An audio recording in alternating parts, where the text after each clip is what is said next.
ਵਿੱਚ ਗਹਿਰਾਈ, ਸਮਝ ਅਤੇ ਵਿਸ਼ਾਲਤਾ ਲਿਆਉਣ ਦੀ ਯੋਗਤਾ ਨਾਲ ਹੈ। ਕਿਸੇ ਦੂਸਰੇ ਵਿਅਕਤੀ ਨਾਲ ਤੁਸੀਂ ਕਿੰਨੇ ਕੁ ਮਧੁਰ ਸੰਬੰਧ ਬਣਾਉਂਦੇ ਹੋ, ਕਿਸੇ ਦੁਆਰਾ ਤੁਹਾਡੀ ਰਾਏ ਦੇ ਖਿਲਾਫ ਬੋਲੇ ਜਾਣ 'ਤੇ ਕਿੰਨੇ ਕੁ ਸ਼ਾਂਤ ਅਤੇ ਸਬਰ ਤੋਂ ਕੰਮ ਲੈਂਦੇ ਹੋ, ਦੂਜਿਆਂ ਪ੍ਰਤੀ ਬਣਾਈ ਤੁਹਾਡੀ ਰਾਏ ਕਿੰਨੀ ਕੁ ਸਹੀ ਸਾਬਤ ਹੁੰਦੀ ਹੈ, ਕੀ ਤੁਸੀਂ ਦੂਜੇ ਦੀ ਸਮੱਸਿਆ ਨੂੰ ਦੂਜੇ ਦੀਆਂ ਪਰਿਸਥਿਤੀਆਂ ਵਿੱਚ ਰੱਖ ਕੇ ਵੇਖਣ ਦੇ ਸਮਰਥ ਹੋ, ਠੀਕ ਹੈ, ਕੀ ਦੂਜੇ ਦੇ ਵਿਚਾਰਾਂ ਨੂੰ ਆਪਣੇ ਵਿਚਾਰਾਂ ਦੇ ਸਮਾਂਤਰ ਹੀ ਮਹੱਤਵਪੂਰਨ ਜਗ੍ਹਾ ਦੇਣ ਦੀ ਖੁੱਲ੍ਹ ਦਿਲੀ ਰੱਖਦੇ ਹੋ, ਕੀ ਹੋਰਨਾਂ ਧਰਮਾਂ, ਜਾਤਾਂ, ਵਿਸ਼ਵਾਸਾਂ ਅਤੇ ਸਮਾਜਿਕ ਪ੍ਰਤੀ ਸਮਾਨਜਨਕ ਲਚਕੀਲਾਪਣ ਰੱਖਦੇ ਹੋ, ਕੀ ਕਿਸੇ ਕੰਮ ਵਿੱਚ ਦੂਜਿਆਂ ਦੇ ਸਹਿਯੋਗ ਨੂੰ ਉਤਸ਼ਾਹਿਤ ਕਰਦੇ ਹੋ। ਜੇਕਰ ਇਹਨਾਂ ਸਵਾਲਾਂ ਦੇ ਜਵਾਬ ਤੁਹਾਡੇ ਅੰਦਰੋਂ ਹਾਂ ਵਿੱਚ ਨਿਕਲਦੇ ਆ ਤਾਂ ਸਮਝੋ ਤੁਸੀਂ ਅੰਤਰ ਵਿਅਕਤੀਗਤ ਭਾਵ ਆਪਸੀ ਤਾਲਮੇਲ ਬੁੱਧੀ ਰੱਖਦੇ ਹੋ। ਹੁਣ ਕੀ ਹੈ, ਕਹਿੰਦੇ ਜੇਕਰ ਕੀ ਹੈ ਤੁਹਾਡੇ ਸਮਾਜ ਦੇ ਵਿੱਚ ਤੁਸੀਂ ਵਿਚਰਦੇ ਹੋ, ਸਮਾਜ ਦੇ ਵਿੱਚ ਸਾਨੂੰ ਕਈ ਤਰ੍ਹਾਂ ਦੇ ਲੋਕ ਮਿਲਦੇ ਨੇ, ਠੀਕ ਹੈ, ਜੇਕਰ ਅਸੀਂ ਕੀ ਹੈ ਦੂਜੇ ਦੇ ਦੁੱਖ ਵਿੱਚ ਸ਼ਾਮਲ ਹੋ ਕੇ ਅਸੀਂ ਸਮਝ ਗਏ ਵੀ ਇਹ ਸਾਡਾ ਆਪਦਾ ਹੀ ਦੁੱਖ ਹੈ,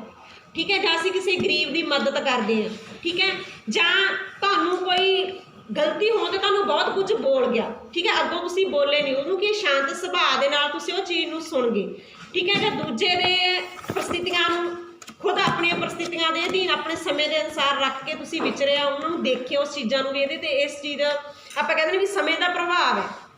ਇਹਦੇ 'ਤੇ ਚੱਲ ਰਿਹਾ, ਕਿਸੇ ਟਾਈਮ ਸਾਡੇ 'ਤੇ ਵੀ ਚੱਲ ਸਕਦਾ ਹੈ, ਠੀਕ ਹੈ। ਜੇਕਰ ਇਹਨਾਂ ਚੀਜ਼ਾਂ ਨੂੰ ਤੁਸੀਂ ਕਹਿੰਦੇ ਰੱਖਦੇ ਹੋ ਤਾਂ ਤੁਸੀਂ ਫਿਰ ਕਿਹੜੀ ਬੁੱਧੀ ਦੇ ਅਧੀਨ ਆਉਂਦੇ ਹੋ, ਤਾਲਮੇਲ ਬੁੱਧੀ ਦੇ ਅਧੀਨ ਵੀ ਤੁਹਾਡੇ ਦੂਜਿਆਂ ਦੇ ਨਾਲ ਸੰਬੰਧ ਕਿਸ ਤਰ੍ਹਾਂ ਦੇ ਨੇ,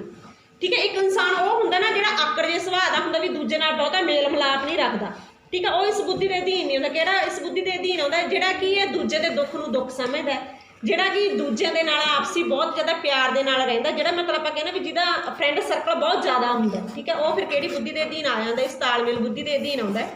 ਕਹਿੰਦੀ ਤੁਹਾਡੀ ਪ੍ਰਤਿਭਾ ਸਮਾਜੀਕਰਨ ਦੀ ਪ੍ਰਕਿਰਿਆ ਵਿੱਚ ਪਰਿਪੱਕ ਹੈ।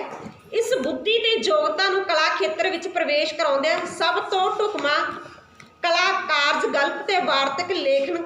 ਕਲਾ ਦਾ ਹੈ। ਕਹਿੰਦੇ ਲੇਖਣ ਕਲਾ ਵਿੱਚ ਤੁਲਾਤਮਿਕ ਦ੍ਰਿਸ਼ਟੀ ਤੋਂ ਨਿਰਪੱਖ ਹੋ ਕੇ ਕੀਤੀ ਗਈ ਵਿਸ਼ਲੇਸ਼ਣਕਾਰੀ ਪ੍ਰਕਿਰਿਆ ਸਮਾਜ ਸੱਭਿਆਚਾਰ ਲਈ ਅਹਿਮ ਵਰਦਾਨ ਸਿੱਧ ਹੋਵੇਗੀ।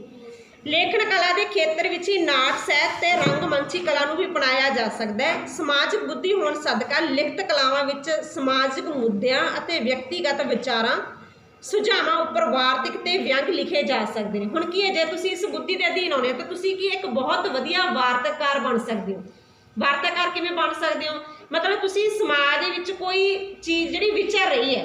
ਠੀਕ ਹੈ, ਆਪਾਂ ਕਹਿੰਦੇ ਕੋਈ ਵੀ ਬੁਰਾਈ ਲਾ ਲਓ ਸਮਾਜ ਦੇ ਵਿੱਚ ਜਿਹੜੀ ਵਿਚਰ ਰਹੀ, ਜੇਕਰ ਕਹਿੰਦੇ ਤੁਸੀਂ ਉਹਦੇ 'ਤੇ ਵਿਅੰਗ ਕਰ ਸਕਦੇ ਹੋ, ਠੀਕ ਹੈ, ਕੋਈ ਚੋਟ ਮਾਰ ਸਕਦੇ ਹੋ ਤੁਸੀਂ ਉਸ ਚੀਜ਼ ਤੋਂ ਵੀ ਉਹਦੇ ਉਲਟ ਮਤਲਬ ਉਹਦੇ ਖਿਲਾਫ ਬੋਲਦੇ ਹੋ ਵੀ ਇਹ ਚੀਜ਼ ਨਹੀਂ ਹੋਣੀ ਚਾਹੀਦੀ। ਜਿਵੇਂ ਸਾਡੇ ਸਮਾਜ ਦੇ ਵਿੱਚ ਹੁਣ ਕਿਸਾਨੀ ਮੁੱਦਾ ਲਾ ਲਓ, ਠੀਕ ਹੈ, ਜੇਕਰ ਤੁਸੀਂ ਕਿਸਾਨਾਂ ਦੇ ਹੱਕ ਵਿੱਚੋਂ, ਠੀਕ ਹੈ, ਵੀ ਤੁਸੀਂ ਕਹਿਣਾ ਵੀ ਨਹੀਂ ਜਿਹੜੇ ਕਾਨੂੰਨ ਬਣਾਏ ਗਏ ਨੇ ਇਹ ਗਲਤ ਨੇ, ਉਹਦੇ 'ਤੇ ਤੁਸੀਂ ਕੋਈ ਵਿਅੰਗ ਕੀਤਾ, ਕੋਈ ਕਰਾਰੀ ਚੋਟ ਕੀਤੀ ਹੈ ਤਾਂ ਸਮਝੋ ਫਿਰ ਤੁਸੀਂ ਕਿਹੜੀ ਬੁੱਧੀ ਦੇ ਅਧੀਨ ਆ ਗਏ, ਤਾਲਮੇਲ ਬੁੱਧੀ ਦੇ ਅਧੀਨ ਆ ਗਏ। ਤੇ ਦੋ ਚੀਜ਼ਾਂ ਆ ਗਈਆਂ, ਇੱਕ ਤਾਂ ਕੀ ਆ ਗਈ ਅਸੀਂ ਸਮੇਂ ਦੀ ਨਬਜ਼ ਨੂੰ ਪਛਾਣ ਲਿਆ ਵੀ ਸਮੇਂ ਦੇ ਅਨੁਸਾਰ ਗਲਤ ਹੈ, ਠੀਕ ਹੈ, ਦੂਜਾ ਕੀ ਹੈ ਅਸੀਂ ਕਿਸਾਨਾਂ ਦੇ ਕੀ ਬਣ ਗਏ, ਹਮਦਰਦੀ ਬਣ ਗਏ,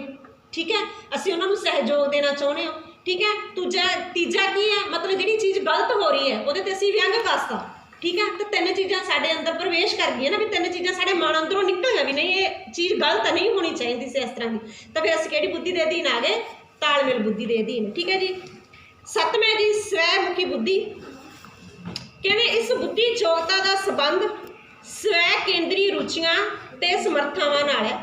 ਜੇਕਰ ਅਸੀਂ ਅਕਸਰ ਹੀ ਆਪਣੇ ਮਨੋਭਾਵਾਂ, ਖਿਆਲਾਂ, ਸੁਪਨਿਆਂ ਪ੍ਰਤੀ ਚਿੰਤਨਸ਼ੀਲ ਬਣੇ ਰਹਿੰਦੇ ਹਾਂ। ਹੁਣ ਕਹਿੰਦੇ ਸਾਨੂੰ ਅਕਸਰ ਕੀ ਹੈ ਸਾਡੇ ਮਨ ਦੇ ਵਿੱਚ ਦਿਨ ਵੇਲੇ ਹੀ ਲਾ ਲਓ, ਰਾਤ ਵੇਲੇ ਤਾਂ ਸਾਨੂੰ ਚਲੋ ਸੁਪਨੇ ਜਿਸ ਤਰ੍ਹਾਂ ਅਸੀਂ ਦਿਨ 'ਚ ਵਿਚਰਦੇ ਹਾਂ ਜਾਂ ਜਿਸ ਤਰ੍ਹਾਂ ਦਾ ਅਸੀਂ ਮਾਹੌਲ ਦੇਖਦੇ ਹਾਂ ਉਸ ਤਰ੍ਹਾਂ ਦੇ ਸਾਨੂੰ ਸੁਪਨੇ ਆਉਂਦੇ ਨੇ, ਠੀਕ ਹੈ, ਪਰ ਕਈ ਵਾਰ ਕੀ ਅਸੀਂ ਦਿਨ ਦੇ ਵਿੱਚ ਵੀ ਬੈਠੇ ਕੀ ਹੈ ਆਮ ਤੌਰ 'ਤੇ ਕੀ ਹੈ ਅਸੀਂ ਬੈਠੇ ਭਾਵੇਂ ਕਲਾਸ 'ਚ ਹੀ ਹਾਂ ਪਰ ਸਾਡਾ ਦਿਮਾਗ ਕਿਤੇ ਹੋਰ ਹੁੰਦਾ, ਅਸੀਂ ਕੁਝ ਹੋਰ ਹੀ ਸੋਚੀ ਜਾਂਦੇ ਹੁੰਦੇ ਹਾਂ, ਠੀਕ ਹੈ, ਤਾਂ ਫਿਰ ਉਦੋਂ ਕੀ ਹੈ ਮਤਲਬ ਅਸੀਂ ਸਾਡੇ ਮਨ ਦੇ ਵਿੱਚ ਜਿਹੜੇ ਵਿਚਾਰ ਆ ਰਹੇ ਆ ਜਾਂ ਖਿਆਲ ਆਏ ਆ ਜਿਹੜੇ ਭਾਵ ਆ ਰਹੇ ਨੇ ਹੈ ਨਾ, ਤਾਂ ਅਸੀਂ ਉਹਨਾਂ ਦੇ ਪ੍ਰਤੀ ਕੀ ਨਾ ਬਥੇਰੇ ਚਿੰਤਨਸ਼ੀਲ ਹੁੰਦੇ ਹਾਂ ਵੀ ਇਸ ਤਰ੍ਹਾਂ ਨਹੀਂ ਹੋਣਾ ਚਾਹੀਦਾ ਸੀ, ਕਿਉਂ ਹੋ ਗਿਆ, ਤਾਂ ਅਸੀਂ ਉਹ ਚੀਜ਼ ਸੋਚ ਰਹੇ ਮਤਲਬ ਸਾਡੇ ਮਨ ਦੇ ਅੰਦਰ ਜੋ ਵਿਚਾਰ ਉੱਭਰ ਰਹੇ ਨੇ ਅਸੀਂ ਉਹਨਾਂ ਬਾਰੇ ਸੋਚੀ ਜਾਂਦੇ, ਤਾਂ ਫਿਰ ਅਸੀਂ ਕਿਹੜੀ ਬੁੱਧੀ ਦੇ ਅਧੀਨ ਆ ਗਏ, ਸਵੈ ਮੁਖੀ, ਮਤਲਬ ਆਪਣੇ ਆਪ ਬਾਰੇ ਸੋਚਣਾ। ਕਹਿੰਦੇ ਬਾਹਰੀ ਵਰਤਾਰੇ ਦੀ ਬਜਾਏ ਮਨ ਅੰਦਰ ਵਾਪਰਦੀ ਉਥਲ ਪੁਥਲ ਪ੍ਰਤੀ ਸੁਚੇਤ ਹੁੰਦੇ ਹਾਂ, ਆਪਣੀ ਆਤਮਿਕ ਹੋਂਦ ਪ੍ਰਤੀ ਵਿਸ਼ਲੇਸ਼ਣ ਕਰਦੇ ਰਹਿੰਦੇ ਹਾਂ, ਤੇ ਨਿਸ਼ਚਿਤ ਹੀ ਅਸੀਂ ਸਵੈ ਮੁਖੀ ਬੁੱਧੀ ਯੋਗਤਾ ਦੇ ਮਾਲਕ ਹਾਂ। ਤੇ ਆਮ ਤੌਰ 'ਤੇ ਬਹੁਤੇ ਲੋਕ ਇਸੇ ਬੁੱਧੀ ਦੇ ਅਧੀਨ ਆਉਂਦੇ ਆ, ਠੀਕ ਹੈ। ਅਸੀਂ ਸਭ ਤੋਂ ਪਹਿਲਾਂ ਅਸੀਂ ਕਿਹਦੇ ਬਾਰੇ ਸੋਚਦੇ ਹਾਂ, ਆਪਣੇ ਆਪ ਬਾਰੇ ਸੋਚਦੇ ਹਾਂ, ਅਸੀਂ ਦੂਜੇ ਬਾਰੇ ਤਾਂ ਬਾਅਦ 'ਚ ਹੀ ਸੋਚਦੇ ਹਾਂ, इस तरह ही करते ना सारे। पहला तुसीं किहदे बारे सोचोगे? अपने आप बारे सोचोगे। तुहाडे मन दे विच कोई गल है, ठीक है, तुसीं मतलब दूजे नूं दसना भी चाहुंदे हो ते दस भी नहीं सकदे। उथल पुथल जी बनी रहिंदी भी नहीं, जे मैं दसता तो इहदा आ रिजल्ट ना निकले आवे, जे मैं ना दस्सिया तो इहदा आ रिजल्ट भी निकल सकदा। मतलब मन दे विच की विचारां नूं लैके की है उथल पुथल जी होई पई है भी दसना भी चाहुंदे हो ते ना दसना भी चाहुंदे हो। कहंदे इस बुद्धि जोगता की पहचान करके सानू अपनी ऊर्जा का रुख केवल कलावां ਵੱਲ ਕੀ ਮੋੜ ਲੈਣਾ ਚਾਹੀਦਾ। मतलब ਸਾਨੂੰ ਆਪਣੇ ਆਪ ਨੂੰ ਕੀ ਹੈ ਕਿਸੇ ਕੰਮ ਦੇ ਵਿੱਚ ਰੁਝਾ ਲੈਣਾ ਚਾਹੀਦਾ ਤਾਂ ਕਿ ਸਾਡਾ ਧਿਆਨ ਕੀ ਹੈ ਉਸ ਚੀਜ਼ ਦੇ ਵੱਲੋਂ ਹਟ ਜਾਵੇ। ਕਹਿੰਦੇ ਸਾਹਿਤਕਾਰੀ, ਸੰਗੀਤਕ ਮਹਾਰਤ, ਚਿੱਤਰਕਾਰੀ, ਮੂਰਤੀਕਾਰੀ ਆਦਿ ਕਲਾਵਾਂ ਵਿੱਚ ਮਨੋ ਸੰਸਾਰ ਤੇ ਆਤਮਿਕ ਸੰਸਾਰ ਦੀਆਂ ਪਰਤਾਂ ਤੇ ਉਡਾਰੀਆਂ ਨੂੰ ਬਖੂਬੀ ਅਭਿਵਿਅਕਤ ਕੀਤਾ ਜਾ ਸਕਦਾ ਹੈ। ਮਨੁੱਖੀ ਅਸਤਿਤਵ ਨਾਲ ਜੁੜੇ ਬਹੁਤ ਸਾਰੇ ਦਾਰਸ਼ਨਿਕ ਪ੍ਰਸ਼ਨਾਂ ਨੂੰ ਲੈ ਕੇ ਇਹਨਾਂ ਕਲਾਵਾਂ ਵਿੱਚ ਬਹੁਮੁਖੀ ਵਿਚਿੱਤਰ ਰੰਗ ਪੇਸ਼ ਕੀਤੇ ਜਾ ਸਕਦੇ ਹਨ। ਹੁਣ ਮਨ ਦੇ ਵਿੱਚ ਸਾਡੇ ਕੋਈ ਸੁਪਨਾ ਹੈ, ਅਸੀਂ ਲੈ ਕੇ ਚੱਲੇ ਹੋ, ਠੀਕ ਹੈ, ਸਾਡਾ ਘਰ ਦਾ ਮਾਹੌਲ ਕੁਝ ਇਸ ਤਰ੍ਹਾਂ ਦਾ ਵੀ ਅਸੀਂ ਆਪਦੇ ਸੁਪਨੇ ਨੂੰ ਪੂਰਾ ਨਹੀਂ ਕਰ ਸਕਦੇ, ਠੀਕ ਹੈ, ਪਰ ਮਨ ਦੇ ਵਿੱਚ ਉਥਲ ਪੁਥਲ ਮੱਚੀ ਹੋਈ ਹੈ ਵੀ ਇਹਨੂੰ ਕਿਵੇਂ ਪੂਰਾ ਕੀਤਾ ਜਾ ਸਕੇ। ਤਾਂ ਕਹਿੰਦੇ ਉਸ ਟਾਈਮ ਤੁਸੀਂ ਕੀ ਕਰ ਸਕਦੇ, ਉੱਧਰੋਂ ਧਿਆਨ ਹਟਾ ਕੇ ਕੀ ਹੈ ਤੁਸੀਂ ਕੋਈ ਚਿੱਤਰਕਾਰੀ ਕਰ ਲਓ, ਕੋਈ ਮੂਰਤੀਕਾਰੀ ਕਰ ਲਓ, ਠੀਕ ਹੈ, ਜੋ ਵੀ ਤੁਹਾਡੇ ਮਨ ਨੂੰ ਹੋਰ ਚੰਗਾ ਲੱਗਦਾ। ਕਹਿੰਦੇ ਜੇਕਰ ਤੁਸੀਂ ਉੱਧਰ ਧਿਆਨ ਜਾਂ ਸੰਗੀਤ ਹੀ ਸੁਣ ਲਓ ਹਲਕਾ ਹਲਕਾ ਤਾਂ ਕੁਛ ਟਾਈਮ ਲਈ ਤੁਹਾਡਾ ਧਿਆਨ ਕਿ ਉਸ ਚੀਜ਼ ਕੰਨੀ ਹਟ ਜਾਊਗਾ, ਠੀਕ ਹੈ, ਤਾਂ ਤੁਹਾਡਾ ਮਨ ਕੀ ਹੋ ਜਾਊਗਾ ਫਿਰ ਆਪਣੇ ਆਪ ਸ਼ਾਂਤ ਹੋ ਜਾਊਗਾ। ठीक है जी। 8वां जी साडे कोले प्रकृतिगत बुद्धि। कहते इस बुद्धि योग्यता का संबंध व्यक्ति की कुदरती वरतारियां विचली दिलचस्पी और समझ समर्थां नाल है, जिहड़ा कुदरत नूं इंसान प्यार करते। कहते जेकर असीं फुल्लां, दरख्तां, समुद्री हलचलां, जंगलां, जीव जंतुआं आदि नाल संबंधित कुदरती वरतारियां नूं समझण विच रुचि रखते हैं, कुदरती सोमिਆਂ प्रति चिंतनशील दृष्टि रखते हैं, कुदरती चक्कर प्रति अध्ययन सुझाव रखते हाँ, तो निश्चय ही असीं इस बुद्धि योग्यता के मालक हाँ। ठीक है, हुण की है जे जिहड़ा इंसान की दरख्तां नूं प्यार करदा है, फुल्लां नूं प्यार करदा है, ठीक है, जां पानी साडे समाज विच असीं कहने भी पानी का जिहड़ा पੱਧਰ है दिनों दिन घटदा जा रहा है, तुसीं इस प्रति की चिंतनशील हो भी जेकर पानी खत्म हो गया जां इस पानी की सांभ संभाल असीं किस तरह कर सकते हैं, इहदे प्रति चिंतनशील हो तो फिर तुसीं किहड़ी बुद्धि दे अधीन आने, इस बुद्धि के अधीन आ जाते हो। कहते इस बुद्धि योग्यता के मालक होने के नाते सानू बाग बगीची तैयार करन ਅਤੇ ਐਡਵੈਂਚਰ ਨਾਲ ਸੰਬੰਧਿਤ ਕਲਾ ਕਾਰਜਾਂ ਵੱਲ ਆਪਣੀ ਊਰਜਾ ਮੋੜ ਲੈਣੀ ਚਾਹੀਦੀ। ਜੇਕਰ ਇਸ ਬੁੱਧੀ ਦੇ ਅਧੀਨ ਆਉਣਾ ਤਾਂ ਤੁਸੀਂ ਕੀ ਹੈ ਕੋਈ ਬਾਗ ਬਗੀਚੀ ਆਪਦੇ ਘਰ ਦੇ ਵਿੱਚ ਤਿਆਰ ਕਰ ਸਕਦੇ ਹੋ, ਠੀਕ ਹੈ, ਜਾਂ ਆਪਾਂ ਕਹਿੰਦੇ ਹਾਂ ਕਿ ਸਾਡੇ ਕੀ ਪਬਲਿਕ ਪਾਰਕ ਬਣੇ ਹੁੰਦੇ ਨੇ ਉਹਨਾਂ ਦੇ ਵਿੱਚ ਜਾ ਕੇ ਤੁਸੀਂ ਕੋਈ ਬਗੀਚੀ ਤਿਆਰ ਕਰ ਸਕਦੇ ਹੋ, ਠੀਕ ਹੈ, ਜਾਂ ਇਹਦੇ ਨਾਲ ਸੰਬੰਧਿਤ ਤੁਸੀਂ ਹੋਰ ਕਿਸੇ ਕਲਾਕਾਰ ਨੂੰ ਵੀ ਕੀ ਹੈ ਅਪਣਾ ਸਕਦੇ ਹੋ ਅਤੇ ਆਪਣੀ ਜਿਹੜੀ ਸ਼ਕਤੀ ਹੈ ਤੁਸੀਂ ਉੱਧਰ ਲਾ ਸਕਦੇ ਹੋ। ਕਹਿੰਦੇ ਉਕਤ ਬੁੱਧੀ ਕਿਸਮਾਂ ਤੋਂ ਇਲਾਵਾ ਗਾਰਡਨ ਨੇ ਆਪਣੀ ਅਗਲੇਰੀ ਅਧਿਐਨ ਸੋਧ ਕਰਦਿਆਂ ਧਾਰਮਿਕ, ਅਧਿਆਤਮਿਕ ਅਤੇ ਨੈਤਿਕ ਬੁੱਧੀ ਦੀਆਂ ਕਿਸਮਾਂ ਦਾ ਵੀ ਖੁਲਾਸਾ ਕੀਤਾ। ਉਹਨੇ ਇਸ ਤੋਂ ਇਲਾਵਾ 8 ਬੁੱਧੀ ਤੋਂ ਇਲਾਵਾ ਹੋਰ ਬੁੱਧੀਆਂ ਦਾ ਵੀ ਕੀ ਕਰਤਾ, ਖੁਲਾਸਾ ਕਰਤਾ। ਕਹਿੰਦੇ ਇਸ ਬੁੱਧੀ ਯੋਗਤਾ ਦਾ ਸੰਬੰਧ ਮਨੁੱਖ ਦੇ ਧਾਰਮਿਕ ਅਤੇ ਨੈਤਿਕ ਮੁੱਲਾਂ ਨਾਲ ਹੈ। ਇਹ ਬੁੱਧੀ ਯੋਗਤਾ ਮਨੁੱਖ ਨੂੰ ਚੇਤਨਾਤਮਿਕ ਵਿਕਾਸ ਅਤੇ ਸ਼ੁੱਧੀਕਰਨ ਦੇ ਕਾਰਜਾਂ ਵੱਲ ਕੀ ਹੈ ਪ੍ਰੇਰਦੀ ਹੈ। ਇਹਨਾਂ ਮੁੱਲਾਂ ਵੱਲ ਝੁਕਾਅ ਰੱਖਣ ਵਾਲਾ ਮਨੁੱਖ ਸੁਭਾਵਿਕ ਤੌਰ 'ਤੇ ਪਦਾਰਥਿਕ ਲੋਭਾਂ ਤੋਂ ਮੁਕਤ ਹੁੰਦਾ ਹੈ, ਠੀਕ ਹੈ। ਹੁਣ ਜਿਹੜਾ ਇਨਸਾਨ ਕੀ ਹੈ ਆਪਾਂ ਕਹਿ ਦਿੰਦੇ ਹਾਂ ਜ਼ਿਆਦਾ ਪੂਜਾ ਪਾਠ ਕਰਦਾ ਹੈ, ਠੀਕ ਹੈ, ਜ਼ਿਆਦਾ ਧਾਰਮਿਕ ਖਿਆਲ ਹੈ ਜਿਹਦੇ ਮਨ ਦੇ ਵਿੱਚ, ਠੀਕ ਹੈ, ਤਾਂ ਉਹਦਾ ਕੀ ਹੈ ਉਹਨੂੰ ਇਹ ਲੱਗਦਾ ਵੀ ਮੈਂ ਸਿਰਫ ਦੁਨੀਆ 'ਤੇ ਕੀ ਕਰਨਾ ਹੈ, ਵੀ ਦੁਨੀਆ ਦਾ ਸੁਧਾਰ ਕਰਨਾ ਹੈ, ਜਾਂ ਮੈਂ ਕੀ ਸਿਰਫ ਪਰਮਾਤਮਾ ਦਾ ਨਾਮ ਜਪਣ ਦੇ ਲਈ ਇਸ ਸੰਸਾਰ ਦੇ ਵਿੱਚ ਆਇਆ, ਤਾਂ ਫਿਰ ਉਹ ਕੀ ਹੈ ਮੋਹ ਮਾਇਆ ਤੋਂ ਕੀ ਹੈ ਉੱਪਰ ਉੱਠ ਜੂ, ਠੀਕ ਹੈ। ਉਹਨੂੰ ਕੀ ਹੈ ਪਦਾਰਥਕ ਜਿਹੜੀਆਂ ਚੀਜ਼ਾਂ ਨੇ ਉਹਦਾ ਲੋਭ ਨਹੀਂ ਹੋਊਗਾ, ਉਹਨੂੰ ਲੱਗੂਗਾ ਵੀ ਠੀਕ ਹੈ ਜਿਉਣ ਦੇ ਲਈ ਕੀ ਹੈ ਮੈਨੂੰ ਕੀ ਹੈ ਖਾਣ ਦੇ ਲਈ ਰੋਟੀ ਚਾਹੀਦੀ, ਤਨ ਢੱਕਣ ਲਈ ਕੱਪੜਾ ਚਾਹੀਦਾ ਅਤੇ ਰਹਿਣ ਲਈ ਛੱਤ ਚਾਹੀਦੀ ਨੇ, ਮੇਰੇ ਕੋਲ ਤਿੰਨੇ ਚੀਜ਼ਾਂ ਹੈਗੀਆਂ ਨੇ, ਮਤਲਬ ਤੁਸੀਂ ਸੰਤੁਸ਼ਟ ਹੋ ਇਹਨਾਂ ਤਿੰਨਾਂ ਚੀਜ਼ਾਂ ਤੋਂ, ਠੀਕ ਹੈ, ਤਾਂ ਫਿਰ ਤੁਸੀਂ ਕਿਹੜੀ ਬੁੱਧੀ ਦੇ ਅਧੀਨ ਆ ਗਏ, ਧਾਰਮਿਕ ਬੁੱਧੀ ਦੇ ਅਧੀਨ ਆ ਗਏ, ਠੀਕ ਹੈ। ਕਹਿੰਦੇ ਪ੍ਰਕਿਰਤਿਕ ਪੱਖੋਂ ਪਰਉਪਕਾਰੀ ਹੁੰਦਾ ਹੈ ਉਹ ਮਨੁੱਖ। ਇਹ ਬੁੱਧੀ ਯੋਗਤਾ ਦੀ ਕਲਾ ਕਾਰਜਾਂ ਨਾਲ ਪ੍ਰਕਿਰਤੀਗਤ ਸਾਂਝ ਵੇਖੀ ਜਾ ਸਕਦੀ ਹੈ। ਹੁਣ ਜਿਹੜਾ ਇਨਸਾਨ ਕਹਿੰਦੇ ਇਹਨਾਂ ਤਿੰਨ ਚੀਜ਼ਾਂ ਨਾਲ ਸੰਬੰਧਿਤ ਸੰਤੁਸ਼ਟ ਹੈ, ਉਹਦੇ ਮਨ ਦੇ ਵਿੱਚ ਵੀ ਖੁਸ਼ੀ ਹੈ, ਚਲੋ ਮੈਨੂੰ ਤਿੰਨੇ ਚੀਜ਼ਾਂ ਮਿਲ ਰਹੀਆਂ ਨੇ, ਠੀਕ ਹੈ, ਤਾਂ ਫਿਰ ਕਹਿੰਦੇ ਕੁਦਰਤ ਨੂੰ ਵੀ ਪਿਆਰ ਕਰਦਾ ਉਹ ਇਨਸਾਨ, ਠੀਕ ਹੈ, ਹਰ ਇੱਕ ਕੁਦਰਤ ਦੇ ਜੀਵ ਨੂੰ ਪਿਆਰ ਕਰਦਾ ਹੈ, ਠੀਕ ਹੈ, ਆਪਾਂ ਕਹਿੰਦੇ ਫੁੱਲ ਬੂਟਿਆਂ ਨੂੰ ਪਿਆਰ ਕਰੂਗਾ, ਦਰਖਤਾਂ ਨੂੰ ਪਿਆਰ ਕਰੂਗਾ, ਕੁਦਰਤ ਦੇ ਵਿੱਚ ਅਗਰ ਕਿਸੇ ਤਰ੍ਹਾਂ ਦਾ ਕੋਈ ਛੇੜਛਾੜ ਹੁੰਦੀ ਹੈ ਤਾਂ ਉਦੋਂ ਉਹ ਕੀ ਹੋਊਗਾ ਦੁਖੀ ਵੀ ਹੋਊਗਾ। ਕਹਿੰਦੇ ਕਲਾ ਦੀ ਕਿਸੇ ਵੀ ਵੰਨਗੀ ਨੂੰ ਅਪਣਾਉਂਦਾ ਅਜਿਹਾ ਮਨੁੱਖ ਸਹਿਜੇ ਹੀ ਸਤਿਅਮ ਸ਼ਿਵਮ ਦੇ ਮੁੱਲਾਂ ਨਾਲ ਕੀ ਹੈ ਜੁੜਿਆ ਰਹੇਗਾ।